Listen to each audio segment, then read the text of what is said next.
are pretty uh, that are legitimate and need to be considered.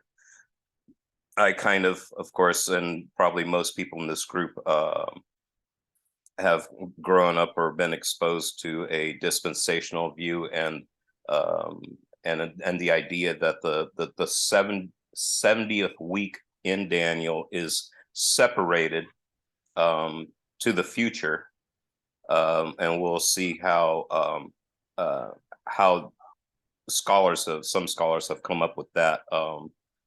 It's called the gap theory, and I had rejected it in the past, but I've reconsidered it lately as a possibility. I'm not dogmatic about it, but I think uh, it's uh, it's definitely a valid way of looking at it, I think, and we could be looking at a future event where the 69 weeks before it were in the past, and that the 70th week is separated out to the future.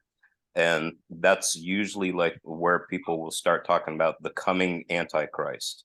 Um, Other people look at it as something that happened in Jesus's time, and it has more to do with the destruction of the temple in AD 70, which I'm also hopefully going to demonstrate is a valid way of looking at it as well.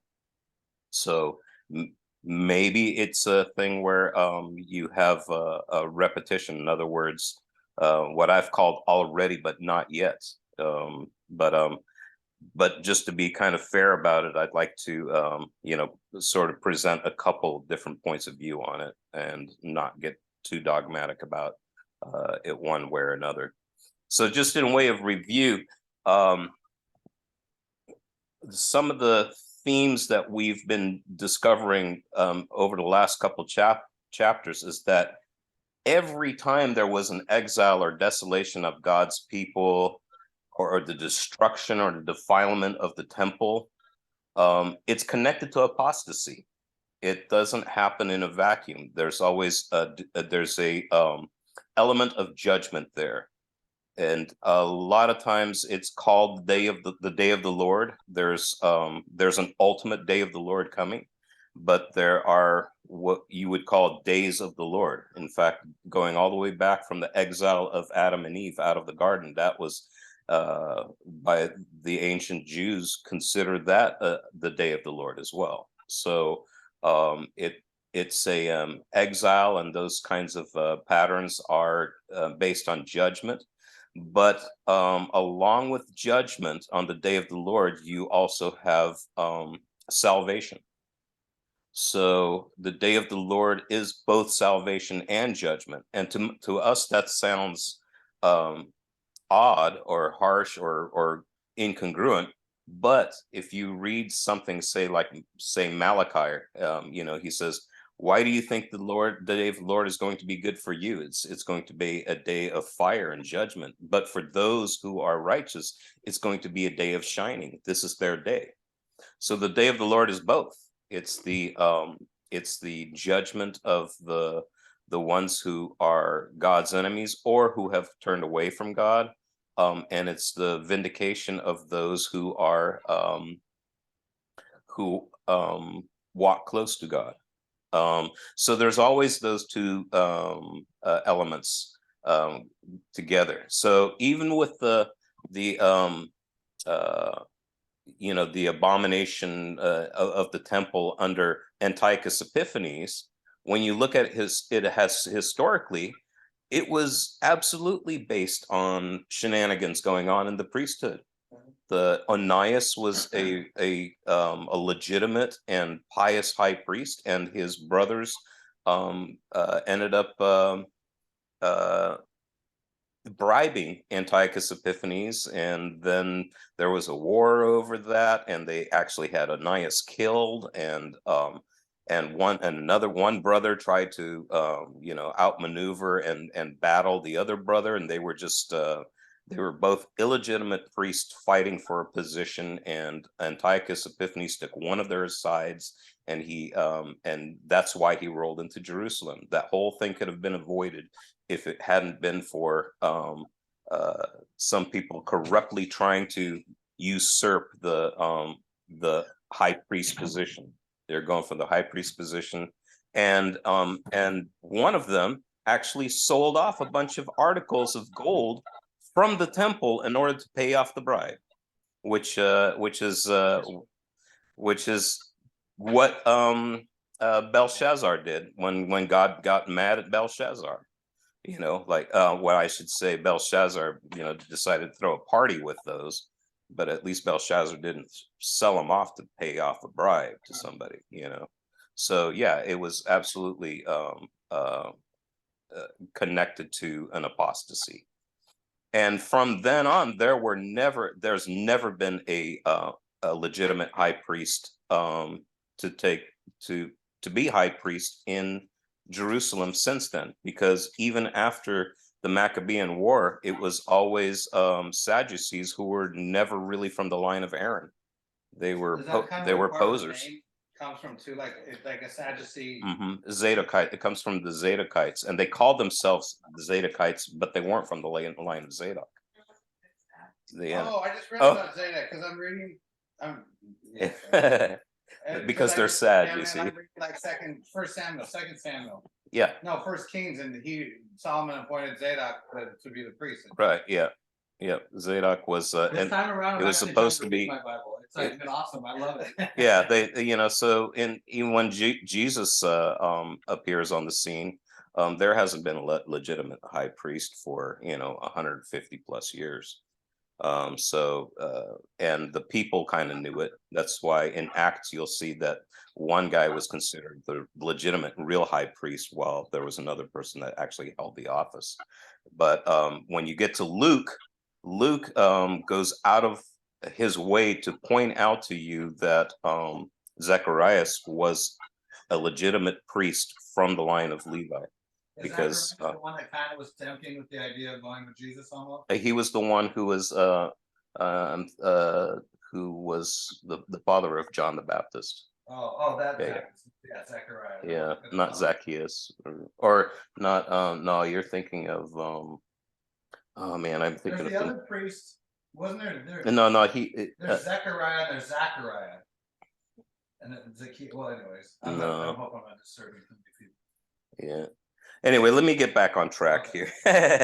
so every exile or desolation has something to do with apostasy. And you're looking at the Assyrian and Babylonian exile. That was the case. Antiochus Epiphanes, that was the case. And so was AD 70.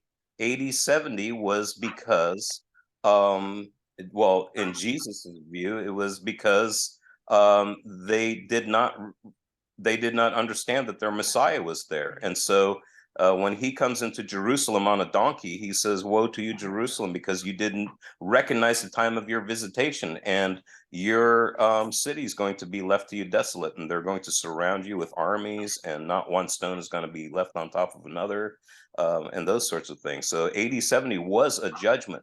But how is it a salvation and a vindication? Because the kingdom got handed over to his followers. They became the temple. That the physical temple was broken down, but now he is building his temple with living stones, and they became they became the temple. And we're talking about people who weren't even allowed in the temple, Gentiles who weren't even allowed in the temple. Paul is calling them the temple of the Holy Spirit. So there's a big switching of power. There's a turnover of power, and that's really what those visions in Daniel are about. The ones that bring us to the Roman era are about a shifting in the kingdom. Jesus was saying, your kingdom is going to be taken away from you and it's going to be handed to another, and he's telling this to the Jewish leadership. And that's what he's talking about, is that his followers are the ones, the Jews who do recognize that he is their Messiah. They're the ones who who the kingdom is going to be given to now. That's going to be taken away from you and handed to another. And that was his message in Jerusalem. So it's going to be true of any future abomination that causes desolations. So it won't. Yeah. So in 2 Thessalonians 2:3, Paul says, "Let no one deceive you in any way, for that day which is the coming of Christ and our being gathered to him, will not come unless the rebellion comes first and the man of lawlessness is revealed, the son of destruction. So he talks about the day of the Lord when Jesus comes back to rule the earth, and he says that's not going to happen until you see a big rebellion and apostasy. That word rebellion here in Greek is apostasia. So it is an apostasy. And the man of lawlessness is revealed, that who's the Antichrist, the son of destruction. So the answer Daniel is going to receive from the Lord will have the restoration of Jerusalem and temple included in it. Okay, so this is kind of a preview. So Daniel is coming to the Lord, and he's repenting on behalf of his nation, saying, isn't this 70 years of exile going to end soon? And he repents, and he's in sackcloth and ashes, and he's really awaiting for this exile to be over with. He wants Israel to be able to return home and exile to be over. And he knows that it's been predicted by Isaiah, right? So he's given a message that sounds kind of funny. It's like 70 times 7 years are appointed for you and your people, or weeks of years, I should say, right? So it's like saying, well, what about the 70 years? It's like, yeah, that 70 years is about up, but I'm telling you about a 70 times 70 weeks of years that's coming. So the gist of the answer to Daniel is something like, yes, those 70 years are about up. However, not 70, but 70 times 7 years are appointed for you and your people. In other words, exile's not over. This isn't all over yet. Okay. 70 weeks have been decreed for your people and your holy city to finish the transgression. So here's the things that have to happen over these 490 years. Somebody, by the way, has their I think somebody has their yeah, everybody make sure they're muted. 70 weeks have been decreed for your people and your holy city to, first of all, finish the transgression, to make an end to sin, to make atonement for iniquity, to bring in everlasting righteousness, to seal up vision and prophecy, and to anoint the most holy place. Now, there's two ways to look at it. All of these can be looked at as something that Jesus did when he came first time, because he did bring an end to sin. He did bring atonement for our iniquity, bring in an everlasting righteousness, and to seal up vision and prophecy. That's an interesting way to look at it. I think some people might look at it as like there's really no legitimate prophecy after Jesus. I don't agree with that part. I think what it's talking about is to be the answer, like to prophecy, like it's a fulfillment of prophecy and that sort of thing, and to anoint the most holy place. And you're thinking, what about that? Well, he did anoint the most holy place because he built us as the first of all, as the temple of the Holy Spirit, and he is presenting himself in the Holy of Holies before the Father. So in the and so you could look at it that way. The other way that you can look at it is say, well, it's already in one sense, but it's not yet in the other sense, as in there is going to be a final end to transgression, an end to sin, atonement, iniquity, sealing up prophecy, and stuff like that. Yeah, definitely fit in the now. Right. Yeah. So I like to propose kind of both for two reasons. First of all, because part of me kind of feels like it's both. The language can be applied both ways. The other thing is that for people who are obsessed with one or the other, they do it to the neglect of the other. For example, when people get too carried away with just, oh, the 70th week of Daniel that's coming, and is it the EU, and is this Russia, and and all these kind of and you ask them anything about AD 70, a lot of times they're like, what does AD 70 have to do with anything? I never really heard you. Yeah, it's just kind of like I had never really been taught or really never studied about what how significant AD 70 was. And AD 70, the way and then once I understood that, then you start reading parts of then you start reading the New Testament with the view that they saw that the kingdom was that one age was coming to an end and another was about to start. But the daily sacrifice and the old covenant had to pass away. AD 70 had not happened yet at the time of, say, like Hebrews. What is 87? AD 70 is the destruction of Jerusalem by the Romans, you know, and this is what Jesus keeps on warning them about. And that's what's interesting. Yeah. Is like Steve knows the Lord very well in the Bible and stuff, and most Right. Christians have never even heard that term. Like AD 70, right? Yeah. When I first started coming to your Bible study, I didn't know what the heck you were talking about either. Yeah, yeah. AD 70, and then when you see AD 70, then you're like, wow, Jesus was fully talking about AD 70 all the time. Like, And you're gonna destroy the you know temple that, yeah, and it had to, and some of the things that you don't even consider is that it had to happen because Jesus is now the sacrifice, and what's had been the things that the old covenant had pointed towards were Jesus and what Jesus would do. Now that he's come and he's paid the atonement, that stuff had to end.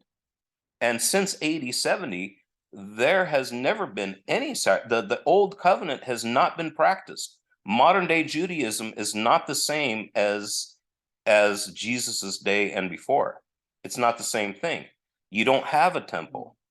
You don't have the daily sacrifice. You don't have any of that. It's as if you're back in Daniel's day when all of that was gone. And they can't even get back to it right now because they have the Al-Aqsa Mosque right on the Temple Mount. You know, so it's been a big 2,000-year pause on that so far. We were talking about that the Hebrew Israel class last night. Yeah. I think you would like it, man. Oh, sorry. So even to the end there will be war, desolations are determined. And in other words, exile is over, but it's not over. There's more exiles to come.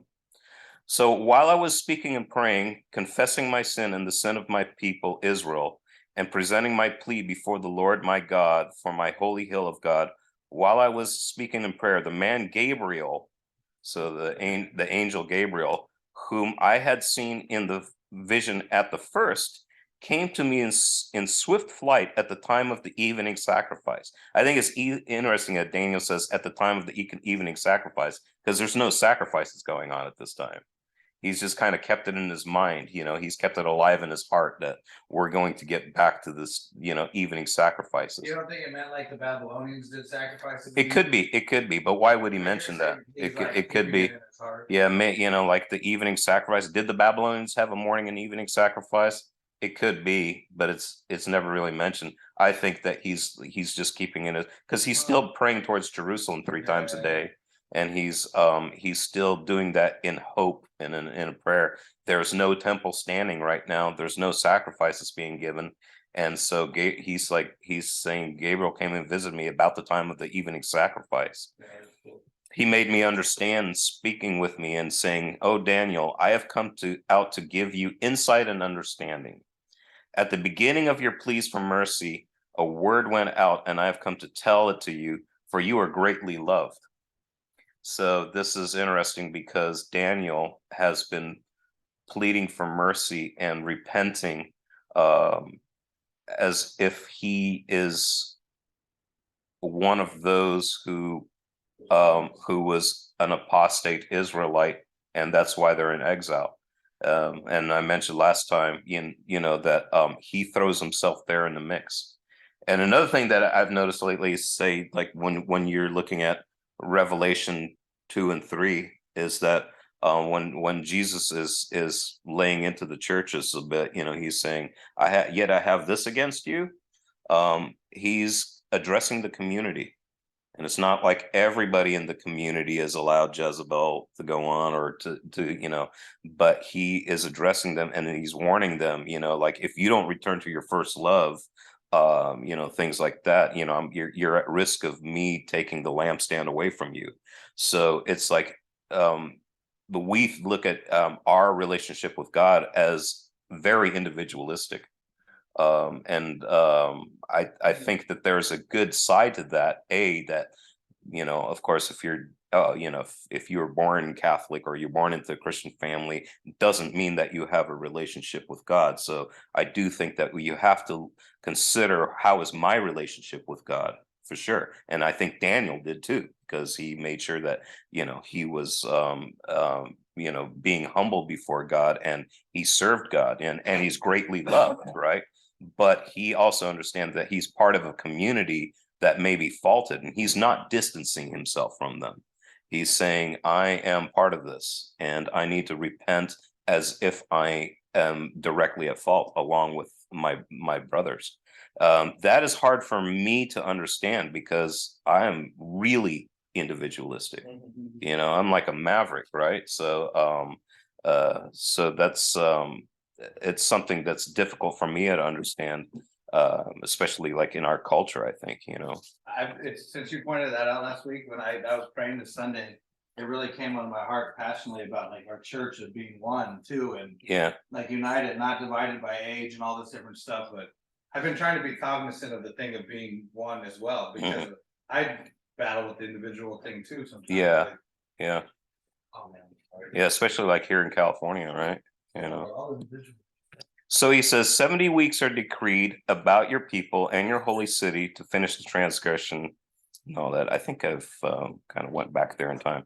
Anyway, let's look at this verse 25 and see it in a couple different versions, because you end up with like two different ways that you look at it, and it'll depend on which translation committee translated it, right? So here's like in the ESV, it says, know therefore and understand that from the going out of the word to restore and build Jerusalem to the coming of an anointed one, a prince, and we'll talk about there shall be 7 weeks.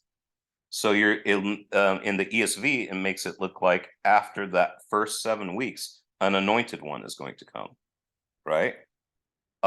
Then for 62 weeks, it shall be built again with squares and a moat, but in troubled times.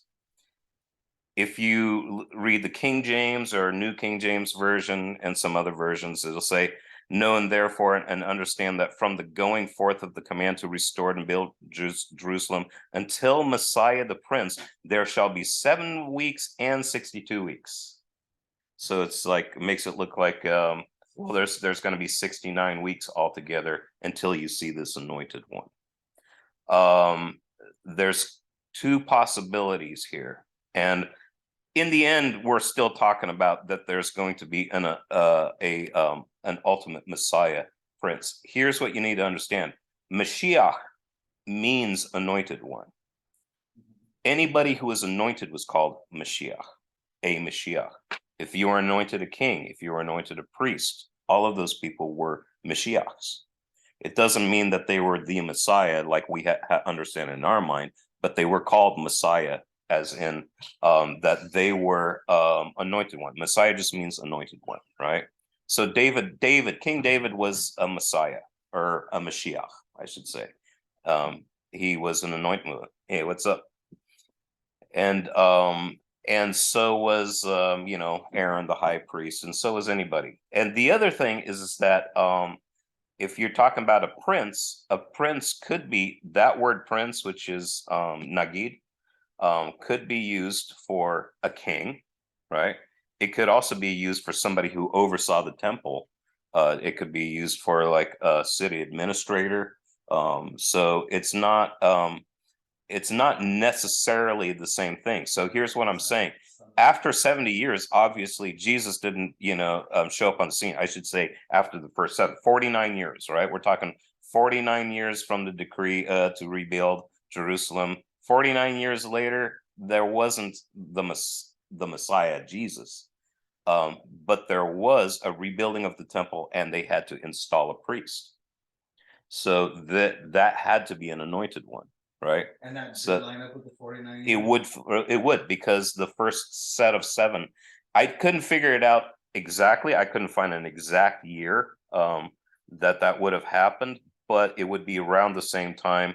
Plus, the first 7 years, the first 7 weeks are you know, from the time the decree gets sent out and it actually gets built.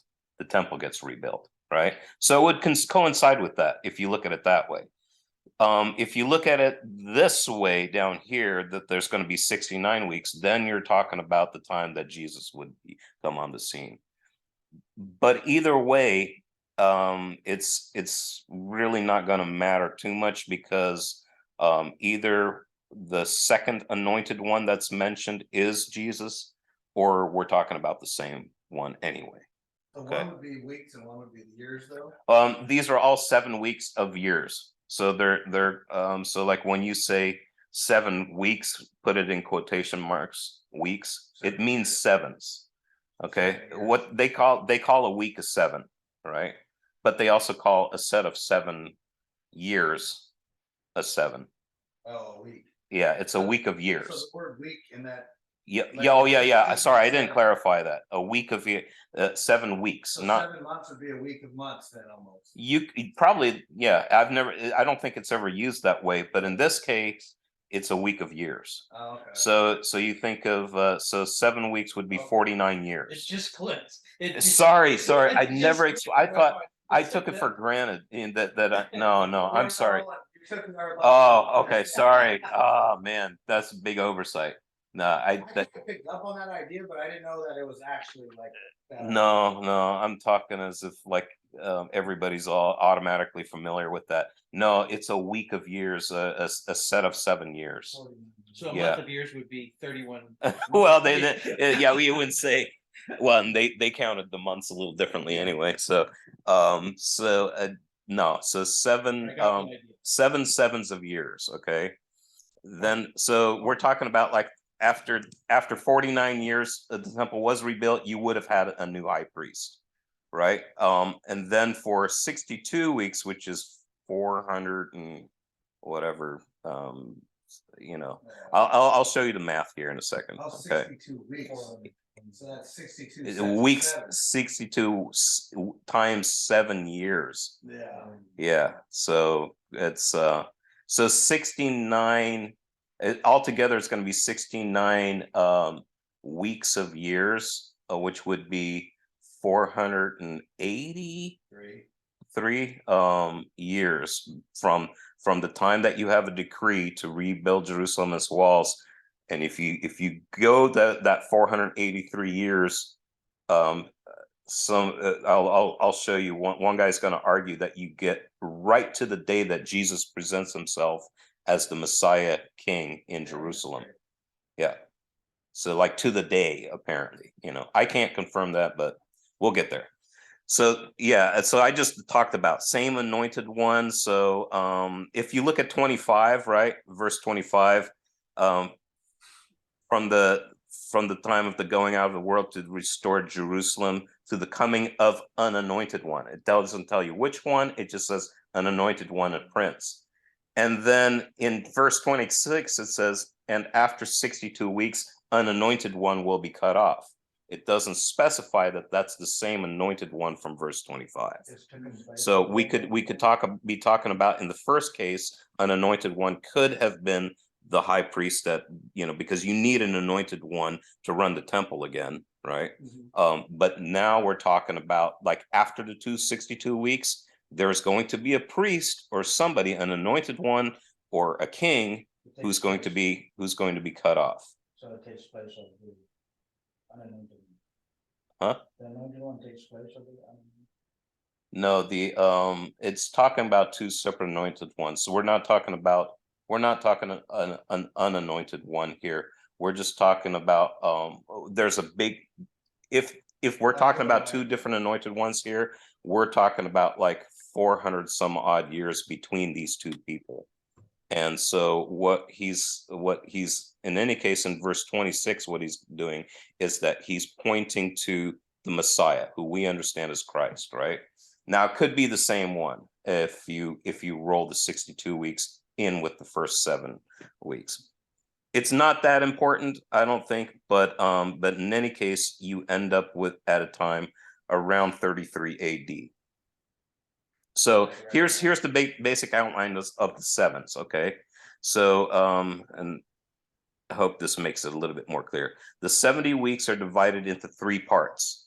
You have a 7-week period, or a 7 weeks of year periods, 49 years. Oh, 7 sets of 7. Yeah. So it's divided into this way. So you have okay, ignore the 7 weeks. You've got 49 years, then a period of 400. You have 483 if you combine it with this. So you've got a 7 weeks, you have a 62 weeks, and then you've got a 70th week, right? So you've got 69 weeks.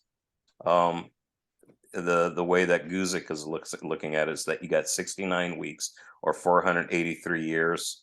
And then you have a final 70th week to complete the prophecy. So first 7 weeks, 49 years until the city and the walls are rebuilt. And then I would say an anointed one is put in place, maybe. So that's that answers the first 49 years. Then you have an extra 62 weeks of years, and that's going to be a total of 483 years from the decree to rebuild Jerusalem and its walls, right? Until Messiah, the anointed one, Nagid, Prince, appears. Now we're definitely talking about the anointed one, okay? So we're not talking about a priest that was installed, 49 years after the edict or whatever. And then you have a final 70th week. And Years? of week of years, yeah. 70th week of years. So you're going to have just a 7-year period. So it's this 7-year period that some people will use to call it the 70th week of Daniel. It comes from this passage, okay? That's where you get the idea of a 7-year tribulation from. It doesn't say that, okay? So I would not add that in there. Yeah, I would wonder where that came from. No, it came from this because they're saying that 70th week of Daniel, the 7-year tribulation is coming for Israel, and the Antichrist is going to do his shenanigans at that time, right? He is going to do his shenanigans at that time, but the tribulation itself is never specified in time except for 3.5 years. In other words, you're going to see that 7-year period split in half, and then after 3.5 years is when he's going to desecrate the temple, and something's going to happen in that view, okay?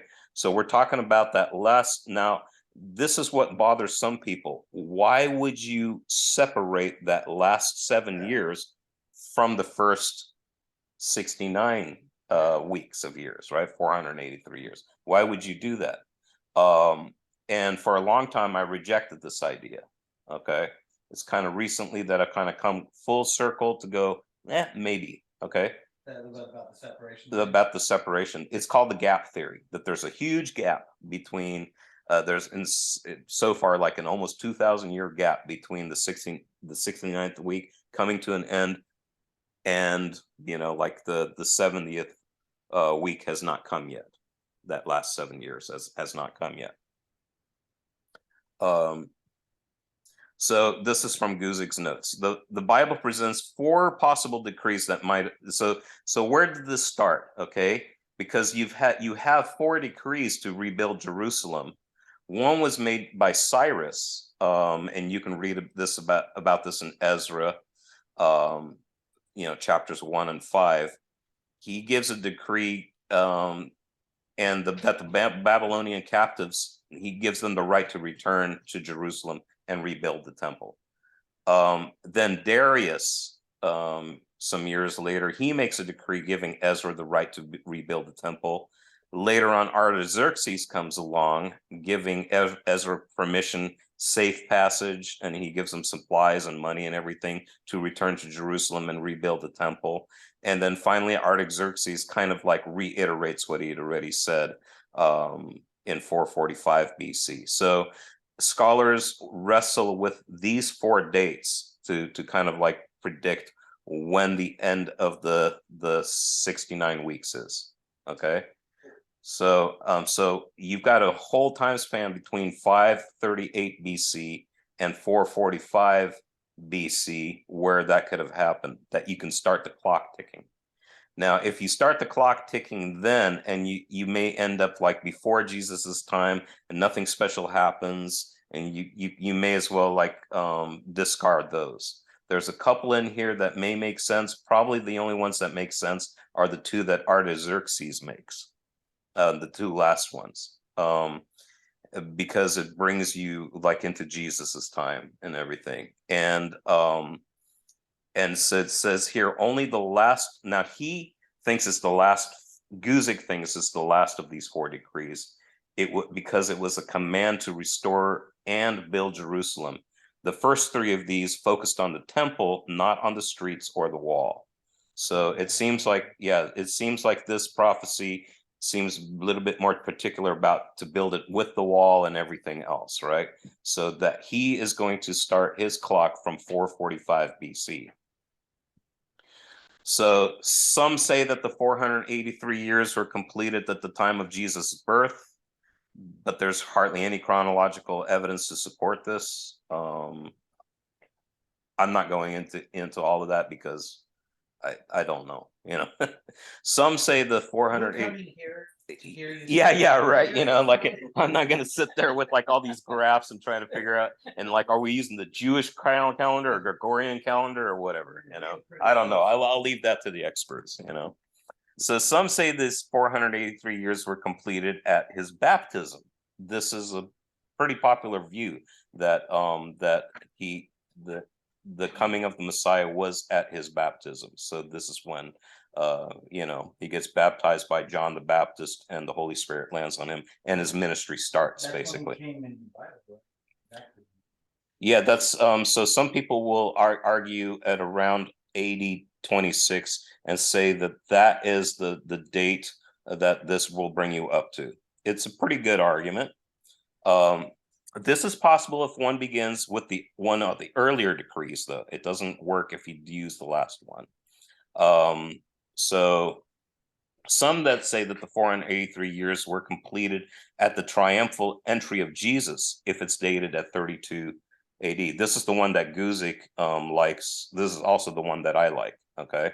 Sir Robert Anderson's significant work, The Coming Prince, followed this argument in great detail. So there's a guy named Sir Robert Anderson. He wrote this book called The Coming Prince, and he said that it was 483 years using the Jewish calendar, which is a 360-day year, not 365, and that every 13th year you skip a day, or I don't know, you got to make all these adjustments.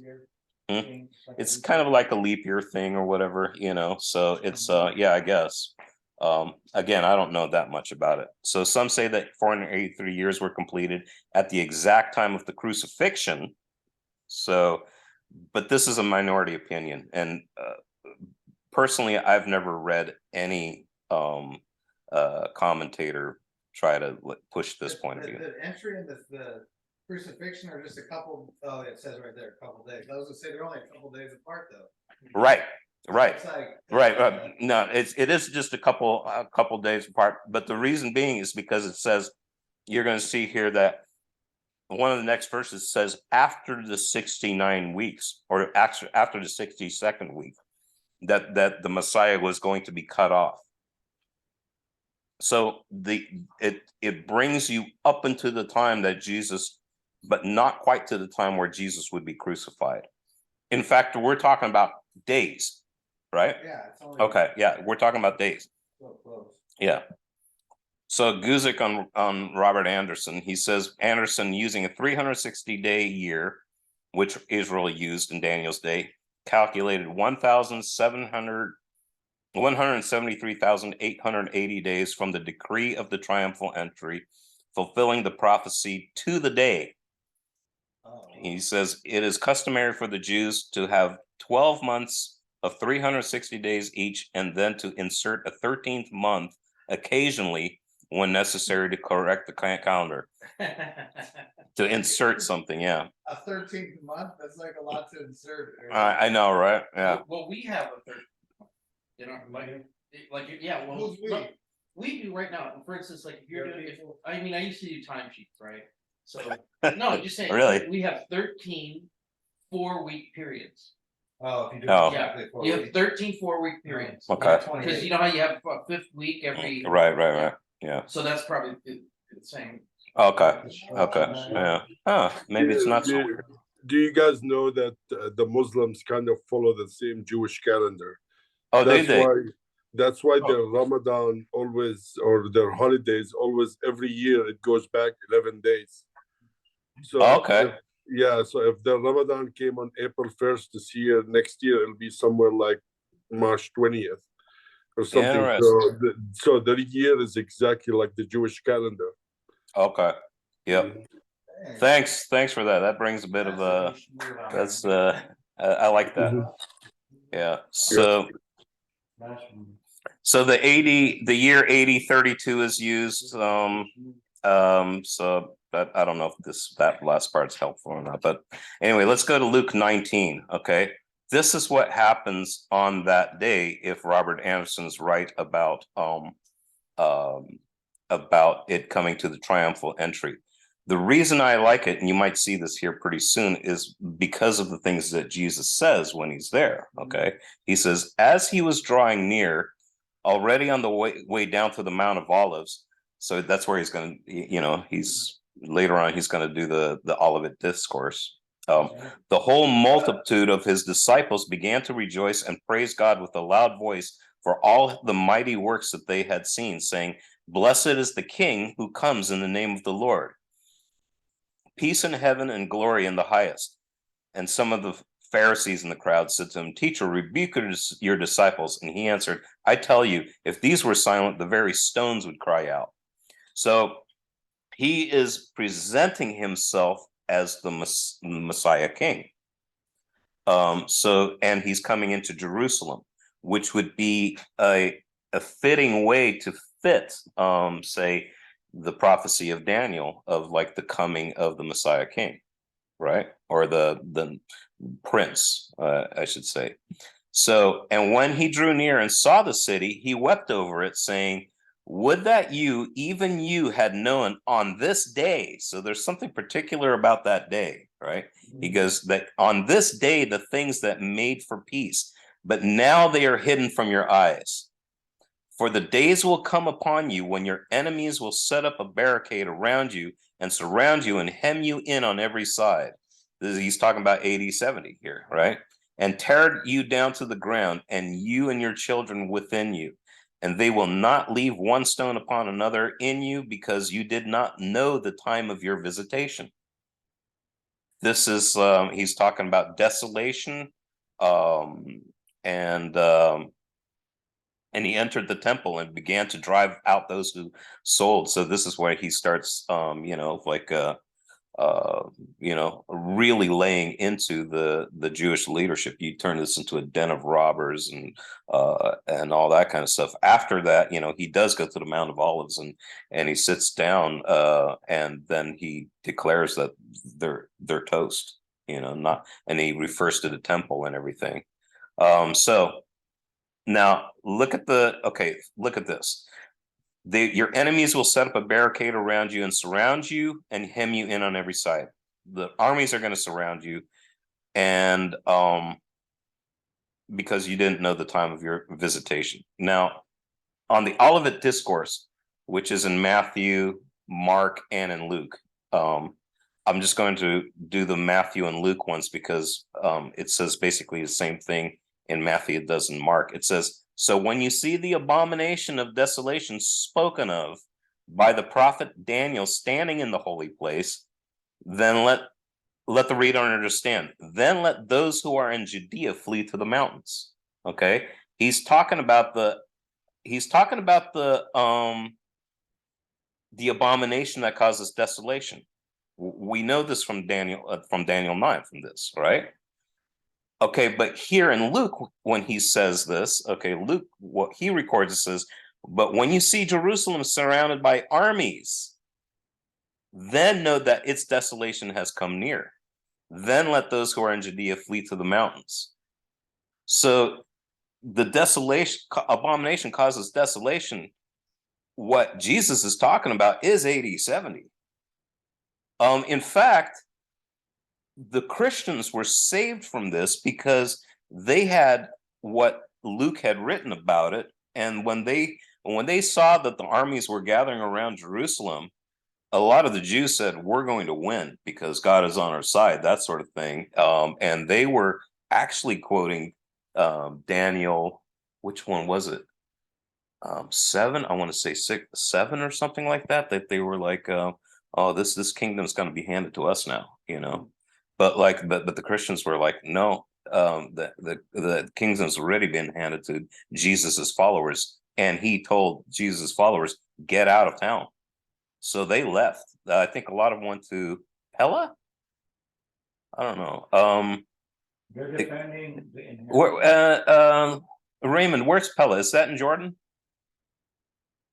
I don't know. I'm But sorry, which one? Pella.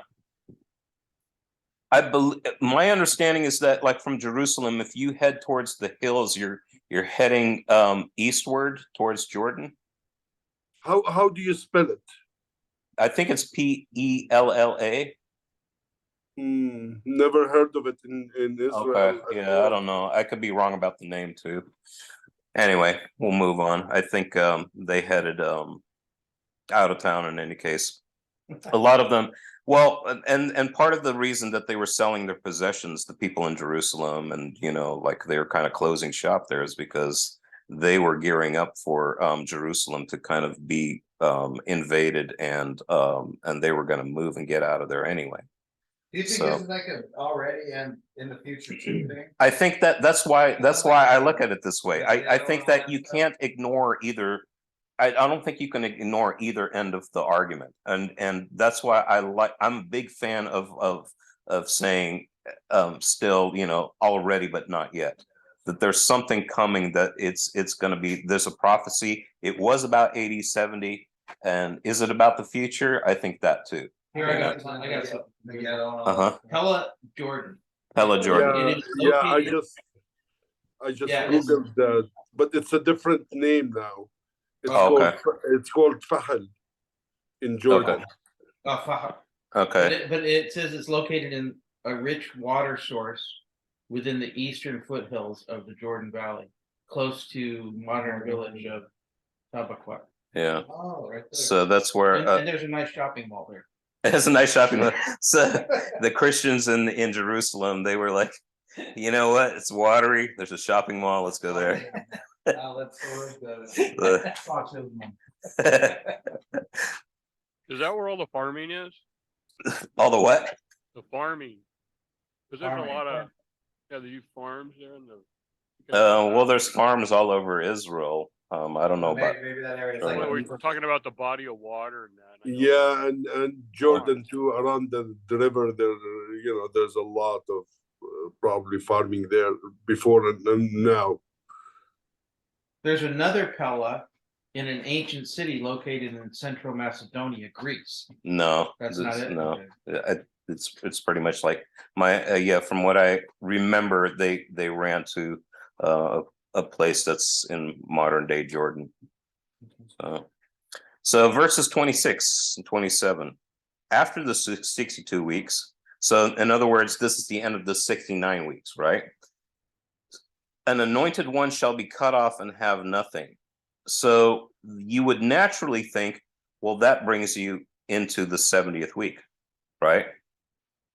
But that part that I have highlighted, an anointed one shall be cut off and have nothing, and the people of the prince who is to come shall destroy the city and the sanctuary. Its end will come with a flood, and to the end there shall be war. Desolations are decreed. For the gap theorists, that is all between the 69th and 70th week of years. In other words, that happens within a gap. The reason that you have that is that when you get to okay, if you go on to read verse 27, and he, I put a question mark there, shall make a strong covenant with many for 1 week. So you're going, okay, well, first of all, we're going to talk about who he is, right? And for half the week he shall put an end to sacrifice and offering. And on the wing of abomination shall come one who makes desolate until the decreed end is poured out on its desolator. So if it's separate, then what you're talking about is that the clock starts ticking on that 70th week of years, on that 70th 7-week year period, when he makes that covenant with many. Okay, because in the middle of it, it's going to be that would be the view that the he here is the Antichrist. Okay, so in this reading, it would be the Antichrist will make a strong covenant with many for 1 week, and for half the week, he will put an end to sacrifice and offering. So he's in the middle of the week, he's going to turn on the Jews or something like that, and then bring an end to offering. That would mean that the temple would have to be restored, rebuilt, that daily sacrifices would have to be restored, and that the Antichrist figure would then make a deal with everybody. Well, would have to have made a deal with the many. Well, he would be making if you're looking at it from a modern day point of view, you would say something that maybe what you're talking about is that the Antichrist figure makes a deal with the many, could be the United Nations. It could be the surrounding countries or the Muslim world, or, you know, in order for that temple to be built there, because that's a huge sticking point, you know. And then in the middle of that, you know, so they build the temple and start the daily sacrifice, and then he turns on them after 3.5 years, and he desolates it and desecrates it. Okay, that's if we're talking about like if that 70th week is separated. So this whole thing where it says after the 62 weeks, an anointed one shall be cut off and have nothing. That is separated from all the. It's not in the 7th week. In that point of view. In that point of view. In that point of view, this everything that's highlighted here, or is in boldface, is in the gap. That all happens in the gap. So it's kind of like the 69 weeks are over, then in the gap, Jesus dies.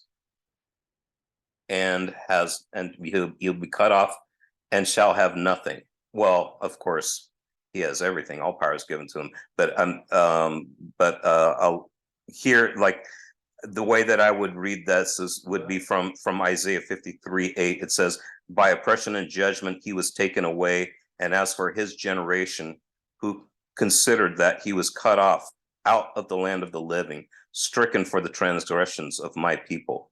So some of your translations are going to say, instead of shall have nothing, instead it'll say, but not for himself. Okay, so it says an anointed one shall be cut off, but not for himself.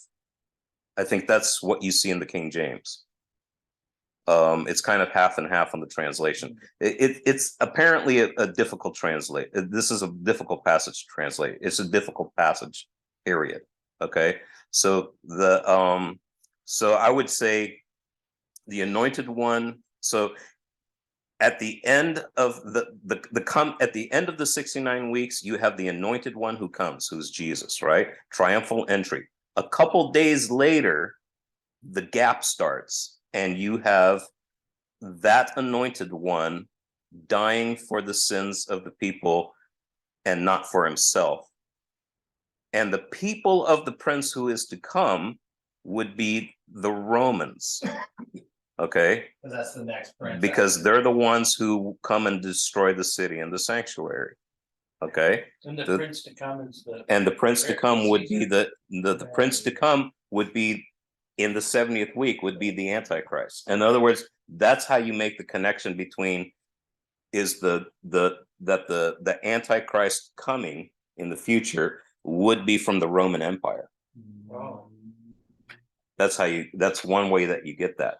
And some people believed, well, you're talking about the Pope, you know, like old Protestants slightly like would have said something like that, right? You know, like that's the Roman Empire, right? You know, other people think, well, what is the Roman Empire now? You're talking about the EU, right? So you're looking for somebody from the EU to you know, like you know, Macron, you know, or somebody, you know, you're going. So that's where you get like those kinds of speculations from. So just so you know, like how you get like 70th week of Daniel in the future, the people of the prince who is to come, that would be, we know that the Romans ransacked the, you know, Jerusalem, so it must be in the future that like the person that's going to come, who's going to be the Antichrist, is going to be from the ruins of the Roman Empire. Yeah, But that's only if it's a Roman gap. revive. This is only gap theory. Yeah. I'm trying my best to describe gap theory. Okay, it's one way of looking at it. Okay, so I'm just telling you how it looks like. This is probably the most common way to look at it in if you're Assemblies of God, or if you watch TBN, or you know, or yeah, I would say you know, like evangelicals, not all evangelicals, but this is what do you call it, dispensationalist, maybe even a lot of Baptists, I don't know. So and then he'll make a strong covenant, and so here's another way to look at it. Okay, after the 62 weeks, you go straight into the 70th week of Daniel, and Jesus is cut off. He dies for not for himself, and the people of the prince who is to come, you could still say that is, you know, the Romans, because it was the Romans who destroyed the city and the sanctuary. But then the prince who is to come, we're not really sure. Now, here's another way to look at it. The people of the prince who is to come is the people of Jesus. That is the Christians who destroy the city and the sanctuary. This is out there, okay? I'm just letting you know. Its end shall come with the flood, and the end there shall be war, because it was Jesus who it was him who warned Jerusalem what was coming, and he refers to that event as the coming of Christ, apparently in some passages. I've done this in the past, and so it's the wrath of God, or it's the day of the Lord, or it's the day of Christ. It's the wrath of Christ sort of thing. So some people would read it that way. Okay. And then now here is like a verse 27 is translated a couple times. And I think I'm going to take a break. I think I'm going to like come back to this next week, because I know this is a lot. Yeah. I'm going to take a break.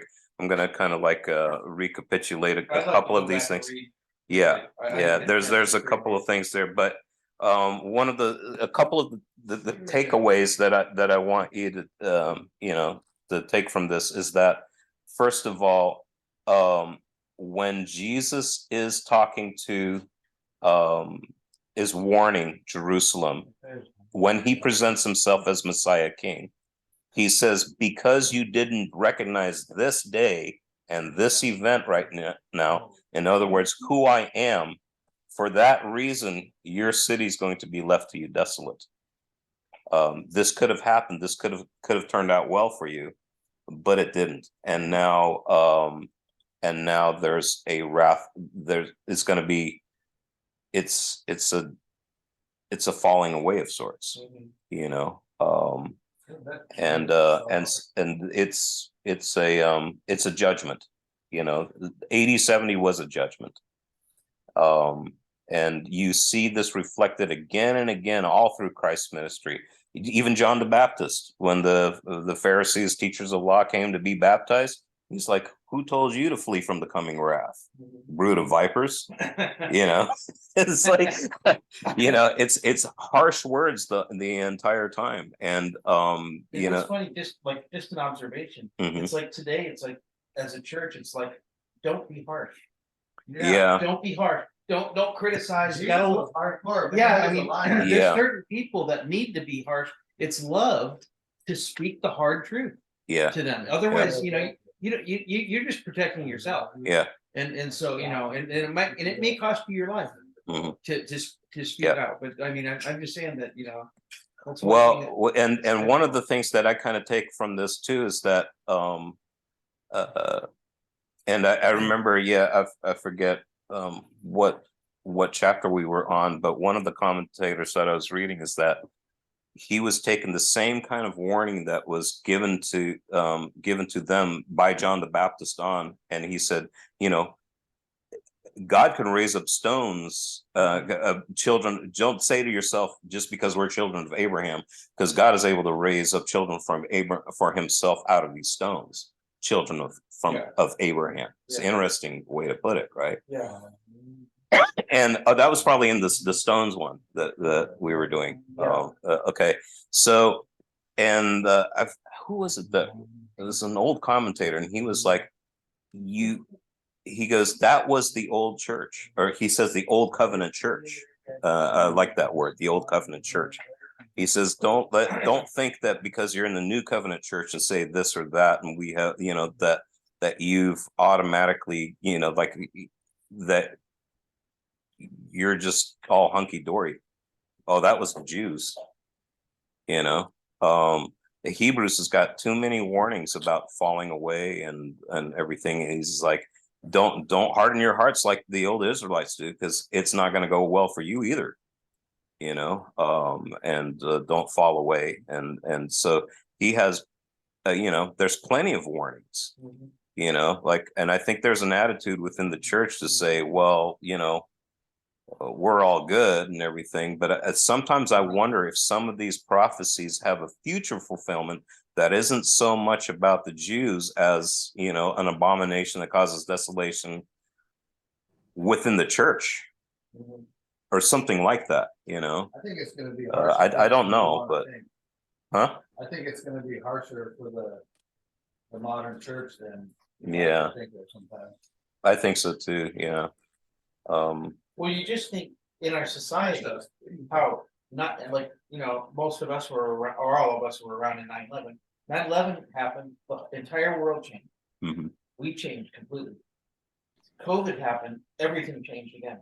In a second, something could happen where the church is like, it's illegal to gather. Yeah. You know what I mean? You just don't, I mean, things can change in a very short time. Or you can't buy anything with cash. You know what happened? You know what happened in 9/11? I remember, I think it was Ed Meese or some senator came up and then as Isaiah said, as it says in Isaiah, we will build back with bigger walls and higher buildings and all this kind of stuff. Yeah. Yeah, right. He Yeah. says all that, Yeah. like What? and I'm thinking, Not even realizing. I'm going, that doesn't sound like a good thing to me. Yeah. So I looked up where that passage was from, and God was the prophet was saying, you know, like speaking, you know, prophesying the word of God to the people that were about to go into exile. You know, like this was after the first wave of attacks by the Babylonians, and they were boasting. They were like, well, you know, they did that, but we're just going to build back better, you know. so like, you know, they're like, we're going to build even bigger towers, higher walls, and all that kind of stuff. God won't even be able And God's like, you say that, but you're going down because I have appointed Nebuchadnezzar to take you out, basically, you know. And I'm going, that guy just declared judgment on America by saying that.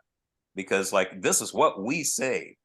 And it's like, be careful, man. Yeah, I mean, it's a horrible way to pull something out of context and then quote it. You know? Jonathan Kahn in one of his books comments. Oh yeah. I remember. Yeah, Jonathan Kahn had that. This is a Yeah. very Jonathan Kahn thing to point out. But I remember watching that on TV live and going, Yeah. wait a minute, That didn't let me sound look that up real quick. Yeah, I had the same thought he did, kind of.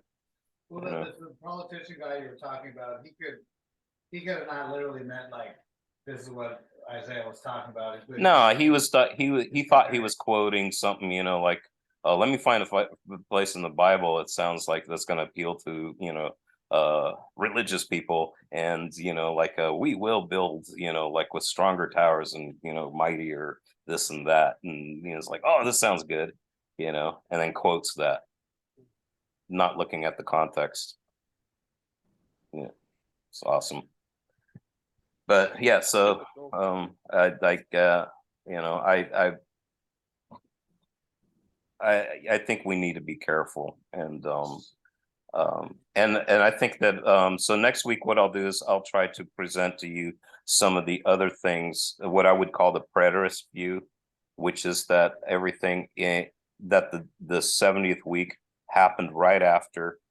It's a much different reading from that passage, maybe one that you're not quite as familiar with, but at least I hope that I kind of gave you a little bit of basis to understand where the future application of the 70th week of Daniel, how that's being used by a lot of people when they talk about the coming Antichrist, and where they get some of their terminology from.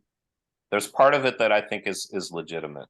What is it called? Prater? That is the gap theory is what we kind of looked at. The next week we'll look at more like the preterist view, and I think that you need to. I think you need to look at both. I think you need to look at both. You know. I mean, it's So, always wiser to look at more than one thing and then make it. yeah. Right. Yeah. Don't want to just go. I wouldn't get too dogmatic either way. I think it's a very difficult passage, and I don't think you should get too dogmatic automatically. And whatever makes more sense to you is fine, you know, because I've gone back and forth, and I reserve the right to change my mind at any time. Because once we get into Daniel 10, we'll probably run into some other things and go, you know what, looking back at Daniel 9, this makes more sense if we look at it this way. So we'll get there when we get there. All right. Okay. Yeah, Yeah. Raymond. Uh, No, Raymond, yeah. how long are you in Colorado for? Hold on. Sorry. Let me. I'm coming back